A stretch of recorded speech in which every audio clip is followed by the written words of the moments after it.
ওই দেখো, ওই ছেলেগুলো না আমার দিকে কেমন যেন করে তাকাচ্ছে। কে? কই? আরে ওই তো। কই? আমি তো কাউকে দেখতে পাচ্ছি না। তোমার চোখগুলো কি বাসায় রেখে আসছো? হ্যাঁ, ওই ছেলেগুলো কেমন কোন জোরে তাকাচ্ছে তোমার সামনেও। তুমি কি দেখো না দেখার অভিনয় করতেছো নাকি? হ্যাঁ, আমি অভিনয় করছি। আমি চাই তুমিও অভিনয় করো। মনে করো তুমি ওদের দেখোইনি, ওদেরকে ওদের কাজ করতে দাও, আর আমরা আমাদের কাজ করি। অযথা ঝামেলা বাড়িয়ে কি লাভ? আচ্ছা তুমি কেমন স্বামী বলো তো? তোমার বউয়ের দিকে ওই দুটো ছেলে কেমন ললসার দৃষ্টিতে তাকাচ্ছে, আর তুমি ওদেরকে কিছু না বলে তুমি আমারে অ্যাভয়েড করতে বলতেছো। আজব তো। তো আমি কি করবো? ওদের সাথে এখন ঝগড়া করব, মারামারি করবো ওদের সাথে? হ্যাঁ, প্রয়োজনে তুমি তাই করবে। আমি কেন ওদের সাথে ঝগড়া করব বলো তো? ওরা তোমার দিকে খারাপ দৃষ্টিতে তাকাচ্ছে সেজন্য।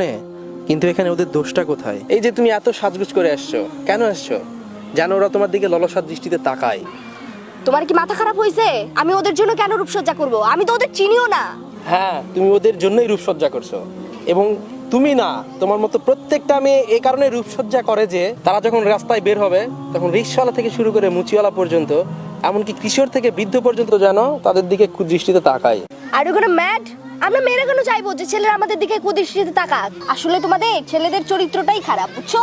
ছেলেদের চরিত্র মোটেও খারাপ না, তোমরা বাধ্য করো খারাপ করতে। তোমরা বাসায় থাকো চাকরানি হয়ে, আর বাইরে বের হও রাজরানী হয়ে। আর তোমার কথাই ধরো না, আমি গত কয়েকদিন থেকে তোমাকে বলতেছি বাসায় সাজগুজ করতে, অথচ তুমি বিভিন্ন অজুহাত দেখিয়ে আমার কাছে সাজগুজ করো না। অথচ আজকে দেখো, আজকে তুমি তোমার সর্বোচ্চ দিয়ে সাজগুজ করছো, রূপসজ্জা করছো। এটা তাহলে কি আমার জন্য? এটা তো পরপুরুষকে দেখানোর জন্য। তোমরা মেয়েরা দেখাতে ভালোবাসো আর ছেলেরা দেখতে ভালোবাসে। তাহলে কেন মিথ্যে অভিনয় যে আমার দিকে এই দৃষ্টিতে তাকাচ্ছে, ওইভাবে তাকাচ্ছে?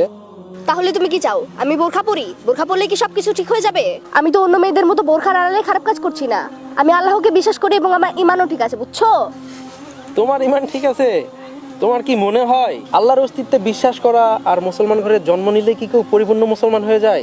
তার ঈমান ঠিক হয়ে যায়? তুমি না পড়ো নামাজ, না করো পর্দা, আর না করো আল্লাহর অন্য কোনো ইবাদত, আর তুমি বলছো তোমার ঈমান ঠিক আছে? কিছু খারাপ চরিত্রের মেয়ে বোরকার ভুল ব্যবহার করে বলে তো এই না যে বোরকা পরাটা খারাপ। আচ্ছা বাবা, ঠিক আছে, আমি পর্দা করি না, আমার ঈমান নেই, আমার পাপ হচ্ছে, তাতে তোমার সমস্যা কি? তোমার তো কিছু হচ্ছে না, তাই না? তোমাকে কে বললো আমার কিছু হচ্ছে না? তুমি কি জানো একজন নারীর পাপের ভাগীদার 4 জন পুরুষ? তার বাবা, বড় ভাই, স্বামী এবং তার বড় ছেলে। তাহলে বুঝতেই পারতেছো তুমি যে পাপগুলো করতেছো এটার ভাগীদার আমিও। আর এটা তো জানো কোরআনে আছে জাহান্নামীদের মধ্যে বেশি সংখ্যা হবে নারীদের। আর এর অন্যতম কারণ হচ্ছে বেপর্দা।